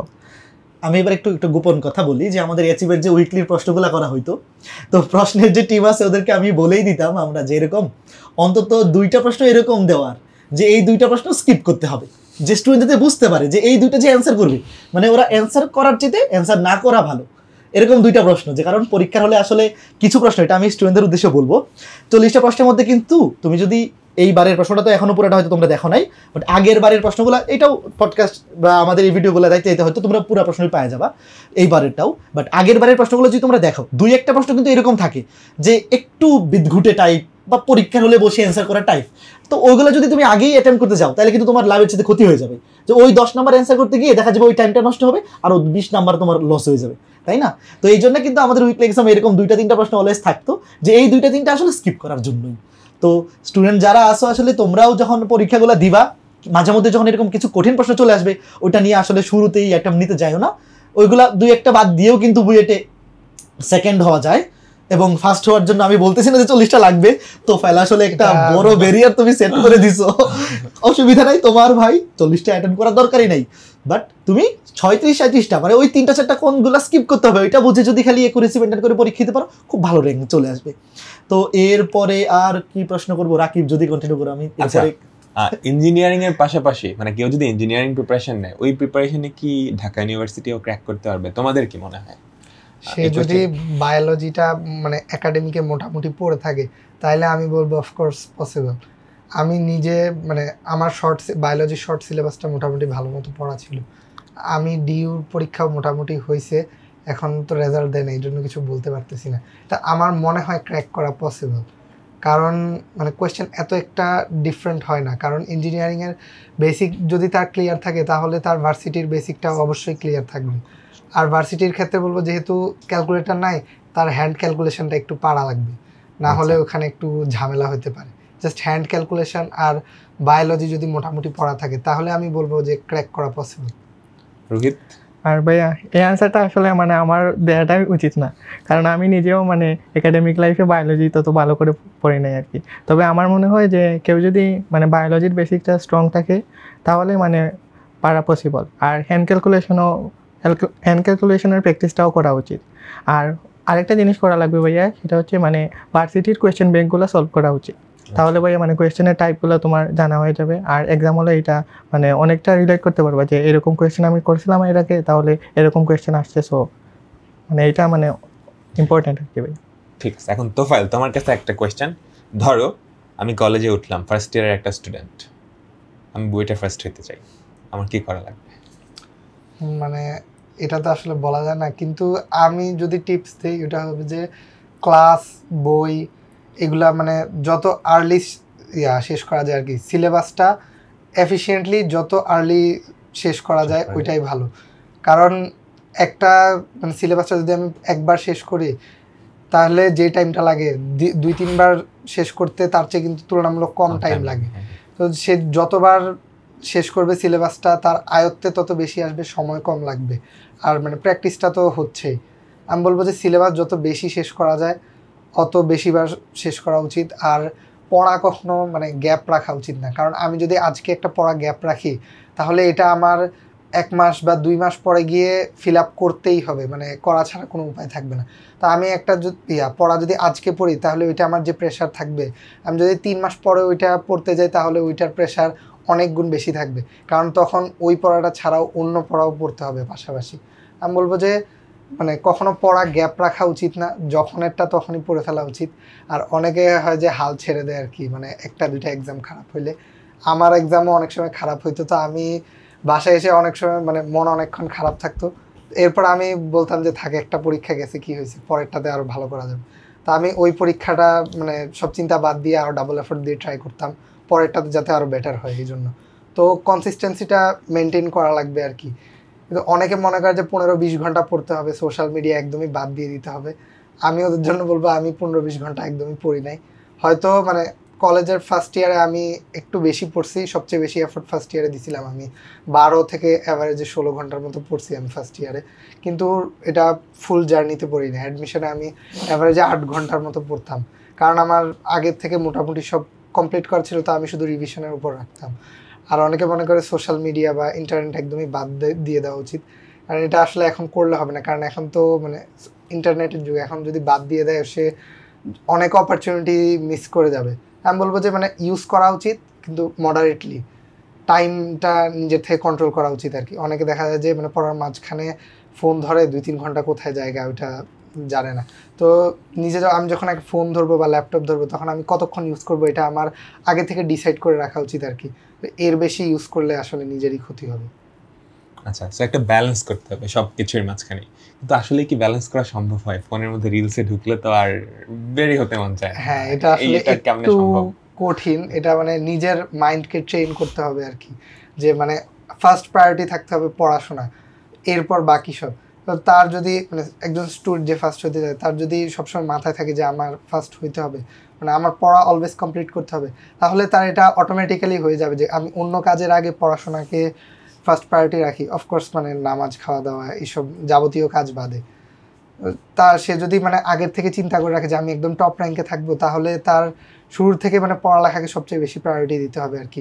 এটা তার অটোমেটিক্যালি হয়ে যাবে, মানে নিজের থেকে আর পুশ করা লাগবে না আর কি। আর এটার জন্য অবভিয়াসলি সেলফ ডেডিকেশন লাগবে। অনেকে আছে যে মানে টিচার বা গার্ডিয়ানরা পুশ না করলে পড়ে না, তো ওইরকম করলে আসলে একটু টাফ পড়া। নিজের থেকে পড়াটা বেশি ইম্পর্টেন্ট। আমিও মানে ওর মতো সেলফ লার্নিংয়ে বেশি সময় দিচ্ছি। নিজে থেকে পড়াটাই সবচেয়ে বেশি ইম্পর্টেন্ট, আর নিজের রুটিনটা নিজেকেই বানাইতে হবে। তোফায়েল ভাইয়া অ্যাডমিশনের সময় 8 ঘন্টা পরে ফার্স্ট হয়ে গেছে, তাহলে আমি 8 ঘন্টা পরে ফার্স্ট হতে পারবো না? ব্যাপারটা এরকম না, ব্যাপারটা নিজের কাছে। তোফায়েল ভাই হয়তো একাডেমিকে খুব ভালো করে পড়াশোনা করছে, 12 থেকে 16 ঘন্টা পড়ছে, এবং তুমি একাডেমিকে কতটুকু পড়ছো এটা তো তুমি জানো।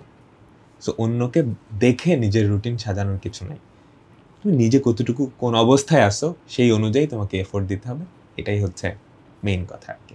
তো দাদা, আচ্ছা, আমি আরেকটা প্রশ্ন করব যে তোমরা দুইজনই তো আমাদের সাথে 23 ব্যাচের অ্যাডমিশন ব্যাচে ছিল, ইঞ্জিনিয়ারিং ব্যাচে, ওখানে ক্লাস করে রাখছো। তো এরকম আমি জানি 25 ব্যাচের আমাদের একাডেমিক সাইকেলেরও অনেক স্টুডেন্ট আছে যারা টপ করতে চায়, ওরা 24-এর সাথে তোমাদের সাথেও হয়তো কমপ্লিট করে রাখছে, এরকম স্টুডেন্ট থাকতে পারে যারা টপ করতে চায়। তো আমি তোমাদের থেকে এই প্রশ্নটা শুনতে চাই যে ধরো তোমরা 23-এ যেহেতু কমপ্লিট করে রাখছিলা, সেক্ষেত্রে 24-এর ইঞ্জিনিয়ারিং ব্যাচে আবার কি তোমরা নতুন করে ক্লাস করছো, নাকি শুধু তখন লেকচার শিট বা নিজেদের তখন রিভিশনের উপর গুরুত্ব দিতা? আমি মানে একদম লেকচার শিটও ফলো করি না, একদম ইয়াও করি না। আমি মানে ব্যালেন্স করছি, ক্লাসও করছি, লেকচার শিট আমি সব কিছু করছি, আর ক্লাস সব করি নাই, ক্লাস সিলেক্টিভ কিছু করছি। মেইনলি ম্যাথের ক্লাসগুলো বেশি করছি, কেমিস্ট্রিটা একটু কম করছি, কারণ কেমিস্ট্রির মানে আমি পারিও কম, প্র্যাকটিসও একটু কম করি কেমিস্ট্রিতে, মানে আমার একটু উইক সাইড আর কি। মানে আমি সবগুলা ক্লাস করি নাই, কিছু সিলেক্টিভ ক্লাস করছি, আর স্লাইড মোটামুটি সবগুলারই দেখছি। আর রোহিত? আর ভাই আমি ওর থেকে পুরোটাই উল্টা, আমি বেশি কেমিস্ট্রি ক্লাস করছি, কারণ কেমিস্ট্রি বই অনেক বড়, সো ওইগুলা রিভিশন দেওয়াটা অনেক টাফ আর কি। সো আমি ক্লাসগুলো করতাম বেশি বেশি। আর ভাইয়া আমার টাইমে আমি তত বেশি ক্লাস করি নাই আসলে, কারণ আমার অলরেডি ক্লাসগুলো করা আছে, আর আমি বেশি প্র্যাকটিসে সময় দিতাম। আর ভাইয়া অনেকে কী করে মানে বেশি টাফ কোয়েশ্চেন সলভ করে। টাফ কোয়েশ্চেন সলভ করা থেকে ইম্পর্টেন্ট হচ্ছে তুমি ইজি আর মডারেট কোয়েশ্চেনগুলো কত ফাস্ট সলভ করতে পারতেছো সেটা। আর এক্সাম হলে ভাইয়া অনেকে সবগুলোই পারে, বাট সবগুলা লিখে দিয়ে আসতে পারে না, তাহলে তো আর কোনো লাভ নাই। তাই জন্য ভাইয়া বেশি বেশি প্র্যাকটিস করা উচিত, যাতে মানে ফাস্ট সলভ করা যায়। এইটা ঠিক আছে। তো আমি স্টুডেন্টদেরকে এটাই বলবো, যাদের টার্গেট আসলে টপ করা, মানে আমি এটা কিন্তু ওভারঅল সবার জন্য গাইডলাইন না এই কথাটা, যে ওরা বুয়েটে ফার্স্ট এবং সেকেন্ড, ওরা আসলে আমাদের সাথে, ওরা 24 ব্যাচ, এইচএসসি 24 ব্যাচ, তো আমাদের এইচএসসি 23 ব্যাচের ইঞ্জিনিয়ারিং কোর্সে ভর্তি থেকে ওরা কিন্তু ওখানে 1 বছর আগে ক্লাস মানে ইঞ্জিনিয়ারিং প্রিপারেশন মোটামুটি ওখানেই কমপ্লিট ছিল। এতে ওরা যে পজিটিভ জিনিসটা পাইছে, যে পরবর্তীতে ওদের সময় ওরা যখন অ্যাডমিশন কোচিং করতেছে ওদের ব্যাচ, তো সেখানে ওরা নিজেদের মতো করে টাইমটা একটু লেস করতে পারছে, যে আমার কোন অধ্যায়টা ক্লাস করা দরকার, কোন অধ্যায়টা শুধু লেকচার দেখলে হবে, কোথায় শুধু নিজে বাসায় প্র্যাকটিস করে পরীক্ষা দিয়ে দিলেই হয়ে যাবে, এই জিনিসটা ওরা সুন্দর মতো ব্যালেন্স করতে পারছে। তো তোমারও যদি এরকম হয় যে ভাইয়া আমার টার্গেট বুয়েটে চান্স পাওয়া না, আমার টার্গেট টপ করা, তাহলে তোমরাও যদি একাডেমিক প্রিপারেশনটা শুরু থেকে ভালো থাকে, তোফায়েলের মতো বা রোহিতের মতো, যে ফার্স্ট ইয়ারেই একাডেমিক প্রিপারেশনটা মোটামুটি গুছিয়ে ফেলতে পারো, তাইলে অবশ্যই 26 ব্যাচেরও যারা আসো তোমরাও চাইলে 25 ব্যাচের ইঞ্জিনিয়ারিং ব্যাচের সাথে আগায় রাখতে পারো। তাইলে পরবর্তীতে তোমার ব্যাচে যখন অ্যাডমিশন কোচিংটা শুরু হবে, তোমার বাকি ফ্রেন্ডরা যখন নতুন নতুন প্রিপারেশন নেওয়া শুরু করবে, তখন তুমি কি তোমার মতো করে গুছাইতে পারবা, গুছাই বা পরবর্তী ওই টাইমে নতুন করে ক্লাস যে অধ্যায়টা করা দরকার সেটা তুমি করলা বা বুঝে। এটা তো আসলে এক একজনের এক এক রকম হবে, তোমার প্রিপারেশন কতটুকু আছে ওই অনুযায়ী তোমার তখন প্ল্যান করা লাগবে। বাট আমি এটা কখনোই সাজেস্ট করবো না যার টার্গেট ভাই আমার মতো যে খালি ভাই আমার বইটা চান্স পাইলেই হবে, একটা সিট হলেই হবে, তাহলে তোমার আগের ব্যাচের সাথে ইঞ্জিনিয়ারিং কোচিং করার দরকার নেই, তুমি তোমার ব্যাচের সাথেই করবা। এবং যারা ধরো 25 ব্যাচ আসো, 25 ব্যাচের ইঞ্জিনিয়ারিং ব্যাচ আমাদের খুব শীঘ্রই শুরু হচ্ছে, ওখান থেকেই তুমি শুরু করো, ওখান থেকেই সব আমাদের সাথে যদি আগাও, তুমি ক্লাস করে পরীক্ষা দিয়ে আমাদের সাথে জার্নিটা করলেই তুমি সুন্দর মতো বুয়েটে চান্স না, এখান থেকেও টপ করার মতো ভালো পজিশনে তুমি যাইতে পারবা। বাট কখনোই এরকম যাতে না হয় যে একাডেমিক প্রিপারেশনই ভালো মতো কমপ্লিট হয় নাই, আগে আমি ইঞ্জিনিয়ারিং প্রিপারেশন শুরু করে দিলাম। এটা করলে কিন্তু দেখা যাবে যে এইচএসসিতেই কিন্তু তুমি তখন জিপিএ 5 আসলো না, তখন তো মনে করে এখন তো বুয়েট ভর্তি পরীক্ষার জন্য এইচএসসিতে জিপিএ 5 ওভারঅল A+ মানে এবং ফিজিক্স কেমিস্ট্রি ম্যাথে A+ থাকা লাগে, তো ওটা কিন্তু ফার্স্ট প্রায়োরিটি, ওইটা কোনোভাবেই যাতে হ্যাম্পার না হয়। তো এটা হবে আমার থেকে সাজেশন। তো আমাদের ভিডিওটার অলমোস্ট শেষের দিকে চলে আসছি। তো শেষ কোয়েশ্চেন তোমাদের দুজনের জন্য, যারা এইচএসসি 25 এই বছর ইঞ্জিনিয়ারিং প্রিপারেশন নিবে, ওদের জন্য তোমাদের কি সাজেশন, বা তারা কিভাবে শুরু করতে পারে, বা অলরেডি যে স্টার্ট করে দিছে কিভাবে কন্টিনিউ করবে? তো তোফায়েল। অনেকে মানে মনে করতে পারে যে এতক্ষণ যেগুলো বললাম যে আগের বছর ইঞ্জিনিয়ারিং ব্যাচ করছি আমরা, তো অনেকে মনে করতে পারে যে ওরা আমাদের ব্যাচটা করে নাই এজন্য ওরা হয়তো পিছিয়ে যাবে। এমন কিছুই না আসলে, মানে অ্যাডমিশন টাইমেও পড়লেও মানে এরকম রেজাল্ট করা পসিবল, নিজের এফোর্টটা দিতে হবে আর কি। আর এখন যেহেতু এইচএসসি এক্সাম, এখন পুরাপুরি ইঞ্জিনিয়ারিং মাইন্ডেড না হয়ে এইচএসসি মাইন্ডেড হওয়া উচিত। কারণ দেখা যায় যে অনেক সময় মানে ইঞ্জিনিয়ারিং ক্যান্ডিডেটরা শুধু ফিজিক্স কেমিস্ট্রি ম্যাথ পড়ে, বাংলা ইংলিশ আইসিটি বায়োলজি এগুলো মানে ধরতেই চায় না। তো দেখা যাবে যদি ওইগুলাতে মানে ভুলেও গ্রেড A+ মিস যায়, তাহলে মেইন জিপিএ 5 থেকেও যদি এটা মিস জায়গা, তাহলে দেখা যাবে এক্সামে বসতে পারেনি, তাহলে তো আর লাভের লাভ কিছু হবে না। আমি এখন বলবো যে মানে এইচএসসি 25-এর জন্য যে ওরা সব সাবজেক্টে এখন ইকুয়ালি ইম্পর্টেন্স দিক, সবগুলাই এখন সমানভাবে পড়ুক। আর এইচএসসির পরে যদি চায় তাহলে অ্যাডমিশন পড়াটা স্টার্ট করবে। আর অনেকে মানে ফ্রিকুয়েন্টলি আস্ক কোয়েশ্চেন অনেকের থাকে যে ভাইয়া এখনের থেকে মানে কোয়েশ্চেন ব্যাংক বা অ্যাডমিশন পড়া স্টার্ট করা উচিত কিনা। আমি বলবো এটা ওদের পুরোপুরি নিজেদের উপর ডিপেন্ড করে। যদি একজন স্টুডেন্টের ভালো মতো সিলেবাস শেষ করা থাকে একাডেমিক, তাহলে সে অবভিয়াসলি শুরু করতে পারে, সেটা তারই লাভ হবে, সে কেন করবে না। কিন্তু তার যদি একাডেমিকে গ্যাপ থাকে, তাহলে সে যদি অ্যাডমিশনে মানে ইঞ্জিনিয়ারিং ব্যাচ এখন থেকে পড়া স্টার্ট করে, তাহলে তার এইচএসসিও মাটি যাবে, অ্যাডমিশনও মাটি যাবে, তো তার লাভের লাভ কিছু হবে না, উল্টা আরও ক্ষতি হবে। আমি বলবো যে যদি সেই স্টুডেন্টের একাডেমিক গ্যাপ একদমই মানে কম থাকে বা না থাকে, তাহলেই তার মানে ইঞ্জিনিয়ারিং প্রিপারেশন এখন শুরু করা উচিত। আর যদি সেটা না হয়, তাহলে এখন একাডেমিকের যদি গ্যাপ থাকে সেগুলো ফিল আপ করা উচিত। সো এইচএসসিটাকে মেইন ফোকাসে রেখে ওটার প্রিপারেশনটা ভালো করে নিয়ে তারপর ইঞ্জিনিয়ারিং প্রিপারেশন, এটাই তো তোফায়েল বললা, তাই না? আর রোহিত যদি? আর তোফায়েল সবটুকুই বলে দিছে, আমি ওর সাথে একটু অ্যাড করতে চাইবো। এখন আসলে মানে বোর্ড স্ট্যান্ডার্ড কোয়েশ্চেনগুলো বেশি বেশি সলভ করা উচিত। সেই জন্য টেস্ট পেপার কালেক্ট করা যেতে পারে, টেস্ট পেপারে কলেজগুলোর যে কোয়েশ্চেনগুলো থাকে ওইগুলো সলভ করা যেতে পারে। আর ভাইয়া এইচএসসি এক্সামের কাছে আগে আমার কাছে যেটা মনে হইতো যে আমি সব পারি, আমি বোর্ডে ভালো রেজাল্ট করতে পারবো, সো আমি অ্যাডমিশনের জন্য পড়াশোনা করি। তারপর ভাই আমি দেখতাম যে কোয়েশ্চেন সলভ করতে গিয়ে আমার ক্যালকুলেশন মিস্টেক হচ্ছে, বা আমি সাজিয়ে লিখতে পারতেছি না টাইমের মধ্যে। সেই জন্য ভাই আমি বলবো সবার কাছে এটাই মনে হবে যে তুমি আসলে পারো, বাট এইটা মনে না রেখে তোমাকে বেশি বেশি মানে বোর্ড স্ট্যান্ডার্ড কোয়েশ্চেনগুলোই সলভ করতে হবে আর কি। কারণ যদি আলটিমেটলি ভালো মার্কস না আসে, তাহলে তো তুমি অ্যাডমিশন টেস্টেই বসতে পারবে না, আর চান্স পাওয়া তো অনেক দূরের কথা। এইটাই ভাই। এবার এইচএসসি 26 ব্যাচ, ওদের জার্নিটা কিন্তু একটু আলাদা। 21 থেকে 25 পর্যন্ত সবাই কিন্তু শর্ট সিলেবাস পেয়ে আসছে, 26 হচ্ছে প্রথম ব্যাচ গত 6 বছরে যারা ফুল সিলেবাস পাচ্ছে। তো ওদের জন্য, ওরা কিন্তু ফার্স্ট ইয়ার অলমোস্ট শেষের দিকে, কয়েকদিন পরে ইয়ার চেঞ্জ পরীক্ষা, ওদের জন্য তোমাদের যদি গাইডলাইন কিছু দিতা। আমরা যেরকম বলছি যে আমরা ফার্স্ট ইয়ারে থাকতে সিলেবাস শেষ করছি, আমাদের তো শর্ট সিলেবাস ছিল, আর এইচএসসি 26-এর হচ্ছে ফুল সিলেবাস। তো ওরাও যদি সেম জিনিসটা ফলো করতে যায় তাহলে একটু টাফ হবে, কারণ ফুল সিলেবাসটা ফার্স্ট ইয়ারে কমপ্লিট করা আসলে একটু টাফ। তো ওরা যদি ফার্স্ট ইয়ারে কমপ্লিট করতে না পারে, আসলে এটা কোনো মানে একদমই সমস্যার ব্যাপার না, সেটা মানে পরে করলেও হবে, কারণ ওদের যেহেতু ফুল সিলেবাস। আর মানে ইঞ্জিনিয়ারিং যারা পড়তে চায় ওদের জন্য আমি একটু বলবো যে যারা অনেকে থাকে যে শুরুর থেকে জাস্ট ফিজিক্স কেমিস্ট্রি ম্যাথ পড়ে, বাকি কিছুই পড়ে না, এটা আসলে করলে হবে না, কারণ সব সাবজেক্টই একাডেমিকে ইকুয়ালি ইম্পর্টেন্ট। সে অ্যাডমিশনে গিয়ে বাকি সাবজেক্টগুলো বাদ দিতে পারে, কিন্তু একাডেমিকে সবগুলাই পড়া উচিত। কারণ এইচএসসি রেজাল্ট তো জাস্ট ফিজিক্স কেমিস্ট্রি ম্যাথের উপর ডিপেন্ড করে না, বাকি সাবজেক্টের উপর ডিপেন্ড করে। আর ইঞ্জিনিয়ারিং ক্যান্ডিডেটদের ক্ষেত্রে দেখা যায় যে বায়োলজিটা একদমই পড়তে চায় না। আমি ওদের ক্ষেত্রে বলবো বায়োলজিটা মানে অ্যাটলিস্ট A+ পাওয়ার মতো হইলেও পড়া উচিত। রোহিত? আচ্ছা ভাই, আমাদের সময় তো আমাদের সিলেবাসটা অনেকটাই কম ছিল। সো আমরা একাডেমিক্স মানে শেষ করে তারপর অ্যাডমিশন প্রিপারেশন নেওয়ারও সময় পাইছিলাম। সো ওদের ক্ষেত্রে এটা অনেকটা টাফ হবে। আর আমি মনে করি ভাইয়া ওই যে একাডেমিকের 70 থেকে 80%ই মানে অ্যাডমিশনের 70 থেকে 80%ই একাডেমিক আসলে। তো কেউ যদি একাডেমিক সিলেবাসটা ভালো করে পড়াশোনা করে যায় তাহলে তার অ্যাডমিশনে অনেকটাই কভার হয়ে যাবে। সো মানে এখন ওদের মেইনলি একাডেমিকেই ফোকাস করা উচিত। আমি এখানে 26 ব্যাচের যারা দেখতেছো তোমাদের উদ্দেশ্যে বলবো যে একাডেমিক প্রিপারেশনটা তোমরা যদি মানে এখন ধরো তোমার টার্গেট ইঞ্জিনিয়ারিং হইলে তুমি এটা মাথার মধ্যে রাখলা যে আমি বুয়েটে চান্স পেতে চাই বা বুয়েটে টপ করতে চাই। এখন এক্সট্রা প্রেশার কিছু না নিয়ে একাডেমিক সিলেবাসটাই যদি খুব ভালো মতো শেষ করো, দেখো এইচএসসি সিলেবাস আর বুয়েটের ভর্তি পরীক্ষার সিলেবাস তো সেম, ফিজিক্স কেমিস্ট্রি ম্যাথে তো আলাদা সিলেবাস না, জাস্ট এখান থেকে ইম্প্রোভাইজড কিছু টাইপ পড়া লাগে এই তো। তো একাডেমিক প্রিপারেশন দিয়ে কিন্তু ভাই 70 থেকে 80% ইঞ্জিনিয়ারিং প্রশ্ন সলভ করে ফেলা যায়। তো তোমরা যদি যেহেতু অনেকদিন পরে আবার ফুল সিলেবাস আসছে, তোমরা যদি খালি ফার্স্ট ইয়ারের সিলেবাসটুকুই বা সেকেন্ড ইয়ারের সিলেবাসটুকুই মানে অন্তত টেস্ট পরীক্ষার আগে পুরা ফুল সিলেবাসটা কমপ্লিট করে রাখতে পারো, তাইলেই কিন্তু তুমি একদম বুয়েটে টপ পজিশনে যাওয়ার জন্য রেডি টু গো।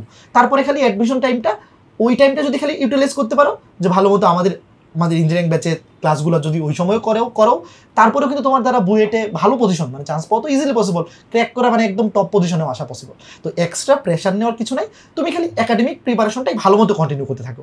অফলাইনে পড়ো বা আমাদের একাডেমিক সাইকেলে যারা আসো, তোমরা খালি এখন আমরা যেভাবে পড়াচ্ছি বা যেভাবে আমাদের গাইডলাইন, তো এখন ইউটিউবে তো প্রচুর গাইডলাইন পাওয়া যায় আমাদের মানে অনেক, তুমি মানে সাবজেক্ট ওয়াইজ গাইডলাইনের কথা বললাম, আমাদের একাডেমিক সাইকেলে যে থাকা লাগবে এরকম না। যারা একাডেমিক সাইকেলে নাই, তোমাদের রোহিত ভাইয়া তো বললো যে একদম সেলফ মেড, নিজে পড়ে কিভাবে ফিজিক্স কেমিস্ট্রি ম্যাথ পড়ে বইটা সেকেন্ড হয়ে গেছে। কাজে এখানে তোমরা যদি গাইডলাইন সাবজেক্ট ওয়াইজ গাইডলাইন কিভাবে পড়তে হবে অনেক অ্যাভেলেবল আছে, এখন তো রিসোর্সের কোনো অভাব নাই। তুমি খালি ওইভাবে প্ল্যান করে জাস্ট একাডেমিকটা ভালো মতো পড়ো। তোমাদের তোফায়েল ভাই এবং রোহিত ভাইয়া দুজনের কিন্তু একটা জিনিস কমন, যে তারা যে বুয়েটে ফার্স্ট সেকেন্ড হয়েছে তাদের কিন্তু একাডেমিক থেকে একদম ফার্স্ট ইয়ার থেকে খুব ভালো মতো পড়াশোনা করছে। ফ্লোটা কিন্তু অলওয়েজ একদম মানে একাডেমিক থেকে ভালো মতো ফ্লোতে ছিল পড়াশোনার। তো এটাই তোমরা যদি এখন থেকে মেনটেন করো এবং পরবর্তীতে এইটা খালি কন্টিনিউ করে যাও, তাইলেই কিন্তু খুব ভালো রেজাল্ট পসিবল। এবং ফুল সিলেবাস আসছে বলে এক্সট্রা প্রেশার নেওয়ার কিছু নাই, কারণ তোমাদের ব্যাচে যখন বুয়েট ভর্তি পরীক্ষা হবে তো তোমার সাথে যারা প্রতিযোগিতা করবে তোমার ফ্রেন্ড সার্কেলই তো তোমার ব্যাচের যারা আছে, তো তুমিও ফুল সিলেবাস পড়বা, তারাও ফুল সিলেবাস পড়বে, তো তুমিও কম সময় পাচ্ছ, মানে একটু বেশি পড়া লাগতেছে কম সময় ওদেরও, তা মোটামুটি তোমার প্রতিযোগিতা তো আর 24 ব্যাচের কারোর সাথে হচ্ছে না বা 25 ব্যাচের কারোর সাথে হচ্ছে না। তো তুমি যে সময়টা পাচ্ছ, তোমার যে সিলেবাস, তোমার সাথে যে প্রতিযোগিতা করবে তোমারই ফ্রেন্ড বা তোমারই ব্যাচমেটরা, তারাও কিন্তু সেম জিনিসই গো থ্রু করবে। তো একাডেমিক থেকে যদি ভালো মতো পড়াশোনা করো, একদম আজকে তোমাদের তোফায়েল ভাইয়া এবং রোহিত ভাইয়া যে পজিশনগুলো অ্যাচিভ করে এখানে বসে আছে, তো এইগুলো তোমাদের দ্বারাও অ্যাচিভ করা পসিবল। তো এখন থেকে সিরিয়াস থাকো, যেটা আমার দ্বারা পসিবল হয় নাই, কারণ আমি কিন্তু একাডেমিকে ফার্স্ট ইয়ারে অত বেশি সিরিয়াস ছিলাম না।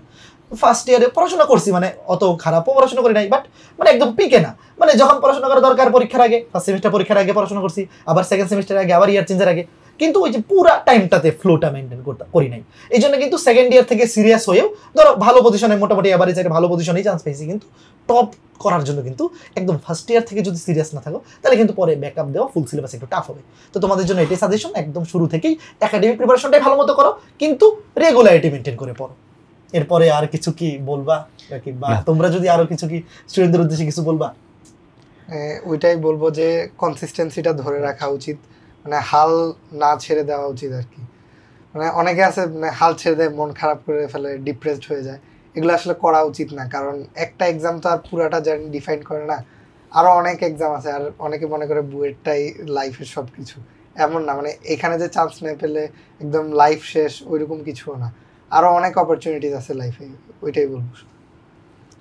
আর ভাই আমিও এটাই বলবো যে পড়াশোনার প্রতি টাইম দিতে হবে আর লেগে থাকতে হবে, এইটাই ভাইয়া। আর অনেক ক্ষেত্রে দেখা যাবে অনেক জায়গায় বলা হয় যে তুমি স্মার্ট ওয়ার্ক করো, হার্ড ওয়ার্ক করো না। এই মানে এটা আমি বিশ্বাস করি না ভাইয়া। আমার মনে হয় যে তোমাকে স্মার্টলি হার্ড ওয়ার্ক করতে হবে, মানে পড়াশোনার প্রতি তোমাকে টাইম দিতে হবে অবশ্যই, না হলে ভালো কিছু করা যাবে না। সো বেশি বেশি পড়াশোনা করতে হবে আর বুঝে বুঝে পড়াশোনা করতে হবে। আর কেউ যদি ইঞ্জিনিয়ারিং টার্গেট থাকে তাহলে বেশি বেশি প্রবলেম সলভ করা উচিত আমার মনে হয়। তো তোফায়েল আর রোহিত, তোমাদেরকে অনেক অনেক থ্যাংক ইউ আর আবারও অভিনন্দন। তো আমাদের শিক্ষার্থীদের জন্য তোমাদেরকে অনেক অনেক ধন্যবাদ এই পুরো ভিডিওটা দেখার জন্য। তো তোমাদের ভাইয়ারা যেই কথাগুলো বললো এগুলো আশা করি মেনে চলার চেষ্টা করবো। আর আগামী বছর তোমাদের থেকেই, তোমরা যারা এই ভিডিওটা দেখছো তোমাদের থেকেই আমরা কাউকে তোফায়েল ভাইয়া আর রোহিত ভাইয়ার জায়গায় দেখতে চাই। আর তোফায়েল একটু আগেই বললো যে বুয়েটটাই কিন্তু মেইন না, কিংবা একটা ভালো ইনস্টিটিউশন কিন্তু জীবনের মেইন কিছু না, পড়াশোনাটাই কিন্তু জীবনের সবচেয়ে বড় জিনিস না। হ্যাঁ, দেখো একটা ভালো ইনস্টিটিউশনে তুমি যদি ভর্তি হও তাহলে তোমার পথটা সহজ হয়ে যাবে। পরবর্তী 4টা বছর, ধরো তুমি যদি বুয়েটে ভর্তি হও তোমার পরবর্তী 4টা বছর চলার পথটা অনেক সহজ হয়ে যাবে, তুমি অনেক বেশি অপরচুনিটি পাবা। কিন্তু তুমি যদি চান্স না পাও তার মানে কি জীবন শেষ? না তো, আরও অনেক অপরচুনিটি অন্য জায়গায় আছে। তুমি অন্য একটা ইনস্টিটিউশনে পড়লে কি জীবন শেষ হয়ে যাবে? ব্যাপারটা কিন্তু এরকম না। হ্যাঁ, জীবনের জন্য পড়াশোনা, পড়াশোনার জন্য জীবন না। তো সবাইকে অনেক অনেক থ্যাংক ইউ। আল্লাহ হাফেজ।